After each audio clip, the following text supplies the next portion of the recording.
Hello বন্ধুরা, আমার খাওয়া দাওয়া চ্যানেলে তোমাদের সবাইকে ওয়েলকাম। আজকে বানাবো একটা নিরামিষ আলু কুমড়ো সজনা ডাঁটার দারুণ রেসিপি।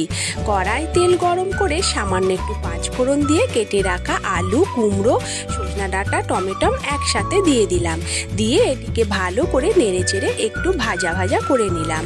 তারপর এতে লঙ্কা আর হলুদের গুঁড়ো দিয়ে ভালো করে মশলাটাকে কষিয়ে নিয়ে পরিমাণ মতো নুন দিয়ে দিলাম। মশলাটা ভালো করে কষানো হয়ে গেলে এতে পরিমাণ মতো জল দিলাম। জলটা পরিমাণ মতো দিতে হবে যাতে এটা মাখা মাখা হয়। এরপর এটাকে ঢাকনা দিয়ে সেদ্ধ করে নেব আলু কুমড়ো ডাঁটাগুলোকে। এরপর এটা সেদ্ধ হয়ে গেলে আর একটু রসটাকে একদম শুকিয়ে নেব। নিলেই আমার একটা মাখা মাখা দারুণ সুস্বাদু রেসিপি তৈরি। তরকারিটা অসাধারণ খেতে হয়। নিরামিষ হলেও এটা কিন্তু খেতে দারুণ লাগে। তোমাদের কেমন লাগলো অবশ্যই এটা জানিও কমেন্ট করে।